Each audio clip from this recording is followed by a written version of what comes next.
எங்களோட ஆக்ட் பிரகாரம் நாங்கள் 1% கூட நாங்கள் வந்து வெளியே போகலைங்க. அதை வந்து நான் கிளியரா சொல்லிக்கிறேன். அவர் பண்ணின ஆர்ப்பாட்டத்துக்கு இதெல்லாம் நாங்கள் ஒரே பெட்டியில 2 டிசைன்ஸ் உதயம் pixel double style dhotis with matching shirt. 36 வருட அனுபவம் 23 கிளைகள் கொண்ட சிறந்த சுற்றுலா நிறுவனம் மதுரை ஸ்ரீமுருகன் டிராவல் ஏஜென்சி. அங்க இருக்கக்கூடிய நியமன அலுவலர் பாத்தீங்கன்னா ப்ராப்பரா நோட்டீஸ் கொடுத்திருக்காரு. எதையுமே கேட்கலீங்க அவரு. அப்புறம் ஒரு ஆபீசரா நான் என்னங்க பண்ண முடியும்? கண்ணுக்கு முன்னாடி கீழே போட்டு சமைச்சுக்கிட்டு இருக்காங்க. பின்பக்கத்தை நாங்க தான் பாக்குறோம், மக்கள் பார்க்க மாட்டாங்க. எங்களோட கமிஷனருக்கு ஆர்டர் வாங்கிட்டு தான் வந்து பூட்டிருக்காரு. எஸ் க்ளோஸ் தட் இமீடியட்லி அப்படின்னு சொல்லி அவர் ஆர்டர் கொடுக்குறாரு. அவ்வளவு சாதாரணத்துல ஒரு ஐஏஎஸ் ஆபீசர் வந்து கையெழுத்து போட்ட மாட்டாங்க.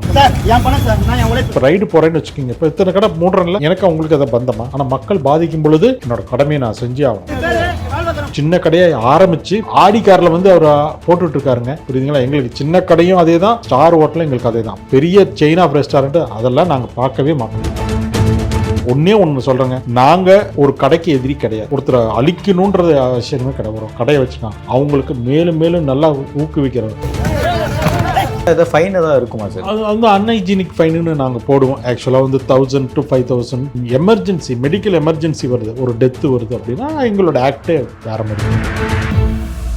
அப்பு கடையை வந்து க்ளோஸ் பண்ண உடனே உணவு பாதுகாப்புத்துறை வந்து எப்போவுமே சின்ன கடையை தான் பண்ணுறாங்க அப்படின்ற மாதிரி பேசிக்கிட்டு இருக்கும்போது தான் இன்னொரு பெரிய கடையும் க்ளோஸ் பண்ணீங்க. இப்படி ஒருவேளை கடை க்ளோஸ் செய்யப்பட்ட பிறகு அவங்களுடைய நிலை என்னவா இருக்கும்? ஃபுட் சேஃப்டி ஆஃபீஸர்ஸ் அந்த நிலையில் அவங்களுக்கு என்ன மாதிரி ஒரு வாழ்வாதாரத்தை திரும்பவுமே மீட்டு கொடுப்பாங்க? நான் சொல்கிற பாருங்க, முதல்ல நடந்தது வந்து திருவள்ளூர் மாவட்டத்தில் நடந்தது. அந்த அப்பு கடை வந்து நடந்தது பிரச்சனை. எங்களோட ஆக்ட் பிரகாரம் நாங்கள் 1% கூட நாங்கள் வந்து வெளியே போகலைங்க. அதை வந்து நான் கிளியரா சொல்லிக்கிறேன். அவர் பண்ணின ஆர்ப்பாட்டத்துக்கு இதெல்லாம் நாங்கள் அங்கே இருக்கக்கூடிய நியமன அலுவலர் பார்த்தீங்கன்னா ப்ராப்பரா நோட்டீஸ் கொடுத்துருக்காரு. அவர் வந்து நீங்கள் நிறைய கம்ப்ளைண்ட்ஸ் அவர் மேலே வந்திருக்கு. ஃபுட்டு சரியில்லை நிறைய வந்திருக்கு. இது கலெக்டருக்குமே போயிருக்கு. கலெக்டர் கூப்பிட்டு சொல்லியிருக்காரு அங்கே இருக்கக்கூடிய ஆஃபீஸரை, போய் பாருங்க அது என்னன்னு சொல்லி. இவர் போய் பார்த்தப்போ அங்கே அவங்க வந்து கீழே தரையில் போட்டுலாம் சமைச்சிட்டு இருந்தாங்க. காய்கறி வெங்காயமெல்லாம் தரையில் போட்டு பண்ணியிருக்காங்க. இது பண்ணக்கூடாதுன்னு சொல்லி வார்னிங் பண்ணிட்டுலாம் வந்திருக்காரு. லைசன்ஸ் எல்லாம் ப்ராப்பராக இல்லை, இதெல்லாம் நீங்கள் எடுக்கணும்னு போய் அவங்க வந்து சொல்லுது. இவர் வந்து பார்க்கவே இல்லை. இவர் வந்து 4 நாளாக வந்தேன்னா நீங்கள் இன்றைக்கி என்ன பார்க்குறதே நீங்களே எத்தனை தடவை நீங்கள் எனக்கு ஃபோன் பண்ணிட்டீங்க. எங்களால் நாங்கள் உட்கார முடியாது. நான் வந்து ஏரியாக்குள்ளே தான் நாங்கள் சுற்றிட்டு இருப்போம். நான் 4 நாளாக நான் வந்து இங்கே வந்து சேர் போட்டு இந்த ஏசியை போட்டுட்டு நான் அங்கே உட்கார, எனக்கு இருக்கிற டைம் பார்த்தோன்னா எங்கேயாவது ஒரு இடத்துல எங்களுக்கு நாங்கள் ஓட வேண்டிய சூழ்நிலை. ஒரு ஃபைலை பார்த்துட்டு இங்கே 1 மணி நேரம் 2 மணி நேரம் ஆஃபீஸில் உட்காரதே நாங்கள் பெரிய விஷயமா இருக்குது. அவர் வந்து ப்ராப்பராக கொடுத்துருக்காரு, நோட்டீஸ் கொடுத்துருக்காரு, இன்ஃபர்மேஷன் பண்ணியிருக்காரு, அவருக்கு அட்வைஸ் பண்ணியிருக்காரு, நீங்கள் பண்ணுங்க அப்படின்னு நல்லா பண்ணுங்கன்னு சொல்லி. எதையுமே கேட்கலிங்க அவர். அப்புறம் ஒரு ஆஃபீஸராக நான் என்னங்க பண்ண முடியும்? ஒரு கண்ணுக்கு முன்னாடி கீழே போட்டு சமைச்சிக்கிட்டு இருக்கிறாங்க. நாங்கள் சொன்ன நார்ம்ஸ் பிரகாரம் இல்லை. நீ எத்தனை பிரான்ச்சஸ் நீங்கள் ஓப்பன் பண்ணியிருக்கீங்க, நீங்கள் எப்படியெல்லாம் வீடியோ போட்டுருக்கீங்க, அதை தான் மக்கள் பார்க்குறாங்க. பின்பக்கம் உங்களோட ஒரு பின்பக்கத்தை நாங்கள் தான் பார்க்குறோம், மக்கள் பார்க்க மாட்டாங்க. அப்போ உண்மையான நல்லா தான் உன் பின்பக்கம். அதாவது எங்கள் ஆஃபீஸர் போய் பார்த்துருக்காரு. கலெக்டரோட உத்தரவின் பேரில் கரெக்டாக அவர் என்ன பண்ணியிருக்காரு, எங்களோட கமிஷனருக்கு ஆர்டர் வாங்கிட்டு தான் வந்து பூட்டியிருக்காரு. கமிஷனர் வந்து அவ்வளோ சீக்கிரத்தில் ஆர்டர் கொடுக்க மாட்டாங்க. எங்கள் ஆஃபீஸர் அனுப்புனது வந்து அவர் வந்து பார்த்துட்டு எஸ் கரெக்டாக அவர் பண்ணியிருக்காருன்னு சொல்லி அப்புறம் தான் அவர் ஆர்டர் கொடுக்குறாரு. எஸ் க்ளோஸ் தட் இமீடியட்லி அப்படின்னு சொல்லி அவர் ஆர்டர் கொடுக்குறாரு. அவ்வளோ சாதாரணத்தில் ஒரு ஐஏஎஸ் ஆஃபீஸர் வந்து கையெழுத்து போட்ட மாட்டாருங்க. இப்போ ரைடு போகிறேன்னு வச்சுக்கோங்க, இப்போ இத்தனை கடை மூடுறேன்ல, எனக்கு அவங்களுக்கு அதை பந்தமா. ஆனால் மக்கள் பாதிக்கும் பொழுது என்னோட கடமையை நான் செஞ்சே ஆகணும். சின்ன கடையாக இருக்கட்டும், அவரும் பெரிய கடைங்க, நிறைய பிரான்ச்சஸ் வச்சிருக்காரு. சின்ன கடையை ஆரம்பிச்சு ஆடி கார்ல வந்து அவர் போட்டுட்டு இருக்காருங்க. சின்ன கடை கிடையாது, நிறைய பண்ணிட்டு இருக்காரு, புரியுதுங்களா? எங்களுக்கு சின்ன கடையும் அதே தான், ஸ்டார் ஹோட்டலும் எங்களுக்கு அதே தான். பெரிய செயின் ஆஃப் ரெஸ்டாரண்ட் அதெல்லாம் நாங்கள் பார்க்கவே மாட்டோம். உணவு ஸ்டாண்டர்ட் இல்லையா அவங்களுக்கு என்ஃபோர்ஸ்மெண்ட் நாங்கள் பண்ணிடுவோம். அதில் எந்த விதமான காம்ப்ரமைஸும் நாங்கள் போக மாட்டோம். இப்படி க்ளோஸ் செய்யப்பட்ட கடை வந்து திருப்பி திறக்கிறதுக்கு எத்தனை நாள் ஆகும்? இல்லை என்ன ப்ரொசீஜர்? ஒரு 15 days நாங்கள் ஃபஸ்ட்டு உங்களுக்கு வந்து நோட்டீஸ் கொடுப்போம். ஒரு கடையை நாங்கள் போய் இன்ஸ்பெக்ட் பண்ணுறோம், அந்த கடையில் வந்து ப்ராப்பராக இல்லை, நாங்கள் 15 days டைம் கொடுத்து இந்த 15 நாளுக்குள்ளே நான் சொன்ன அத்தனை காரியமே நீங்கள் ரெக்டிஃபை பண்ணிவிட்டு என்கிட்ட வந்து காமிங்க, நாங்கள் வந்து திறந்து விடுறோம். நீங்கள் 15 நாளைக்கு மேலே பண்ணலைன்னா நாங்கள் வந்து பர்மனெண்ட்டாக போட்ட வேண்டியது வரும். சார் ஒன்றே ஒன்று சொல்கிறேங்க, நாங்கள் ஒரு கடைக்கு எதிரி கிடையாது. ஒருத்தரை அழிக்கணுன்றது அவசியமே கிடையாது. ஒரு கடையை வச்சுருக்காங்க, அவங்களுக்கு மேலும் மேலும் நல்லா ஊக்குவிக்கிறது.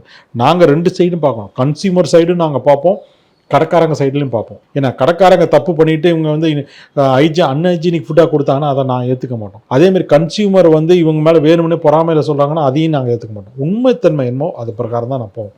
ஸோ இந்த விதத்தில் எந்த விதத்துலையுமே நாங்கள் வந்து காம்ப்ரமைஸே ஆக மாட்டோம். அதனால் எதாவது ஃபைன் எதாவது இருக்குமா சார்? அது வந்து அன்ஹைஜீனிக் ஃபைனுன்னு நாங்கள் போடுவோம். ஆக்சுவலாக வந்து 1000 to 5000 2000 வரும். So in case of any emergency, medical emergency வருது, ஒரு டெத்து வருது அப்படின்னா எங்களோட ஆக்டே வேறு மாதிரி போயிடும். நல்ல குவாலிட்டியாக கொடுத்து இன்னும் ஒரு 1000 ரூபா 10,000 ரூபா ஒரு நாளைக்கு சம்பாரி ஜாஸ்தி.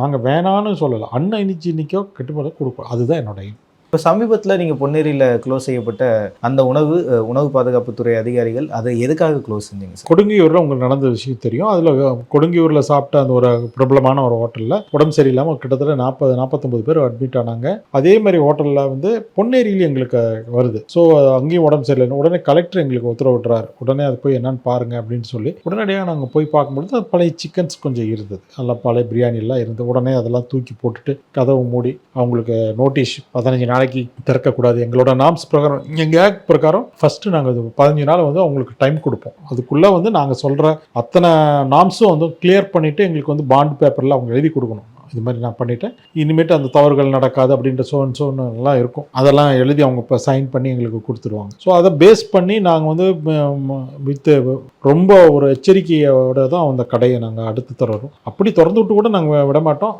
எங்களோட கண்காணிப்பில் அது இருந்துகிட்டே தான் இருக்கும். அந்த இது வந்து பெரிய செயின் ஆஃப் ஹோட்டல் இருக்கிறனால நான் அன்னைக்கு நடந்த உடனே பார்த்தீங்கன்னா நான் சென்னையில் இருக்கக்கூடிய அத்தனை செயின் ஆஃப் ஹோட்டல் ரெஸ்டாரண்ட் அவுட்லெட்ல இருந்துமே நான் வந்து சாம்பிள் எடுத்தேன். ஒருவேளை அந்த எல்லா ஃபுட்டு இருக்கா சாம்பிள் எல்லாமே எடுத்தது இல்லாமல் பக்கத்தில் இருக்கக்கூடிய நம்ம ஜிசிசியில் எங்கேயாவது அட்மிட் ஆகிருக்காங்க, ஹாஸ்பிட்டல்ஸில் ப்ரைவேட் நர்சிங் ஹோம்ஸில் ஏதாவது அட்மிட் ஆகிருக்காங்களா அது அப்படின்றத நாங்கள் வாட்ச் பண்ணணும். ஸோ எனக்கு அந்த பக்கம் தான் நார்த் மெட்ராஸில் தான் எனக்கு நிறையா வந்து தண்டையார்பேட்டையில் ஒரு கிட்டத்தட்ட 20 பேர் பக்கமாக, அப்புறம் பக்கத்தில் இருக்கக்கூடிய சின்ன சின்ன நர்சிங் ஹோம்ஸ்லாம் இருந்தது. அந்த நர்சிங் ஹோம்ஸ்லாம் அட்மிட் ஆகிருக்காங்க.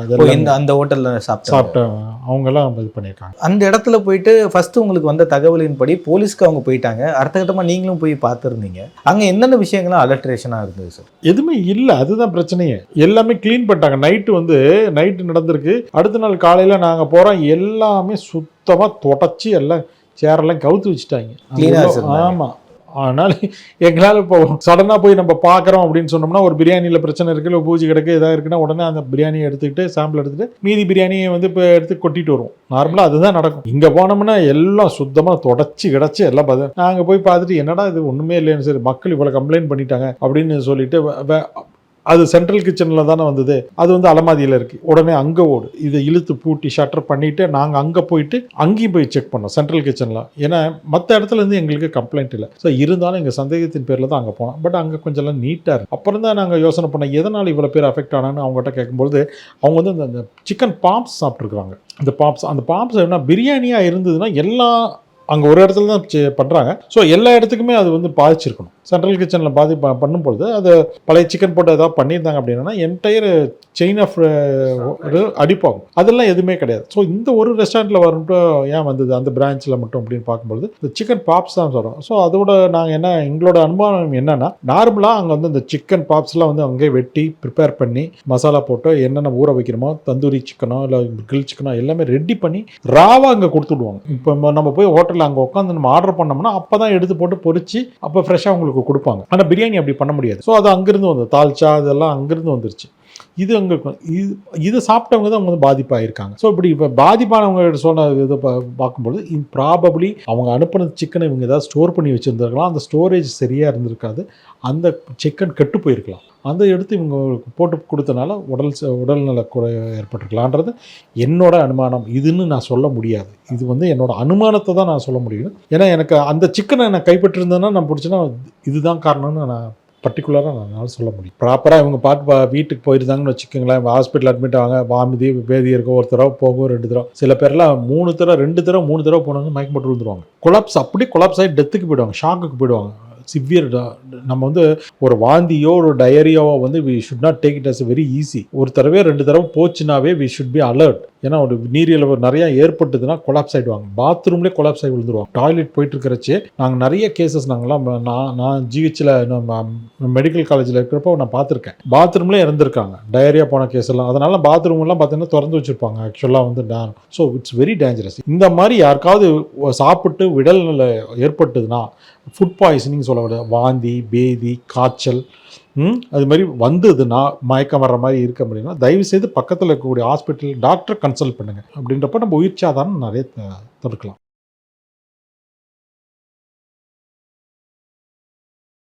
ஒரே வேட்டியில 2 டிசைன்ஸ். உதயம் pixel double style dhotis with matching shirt. 36 வருட அனுபவம், 23 கிளைகள் கொண்ட சிறந்த சுற்றுலா நிறுவனம் மதுரை ஸ்ரீமுருகன் டிராவல் ஏஜென்சி.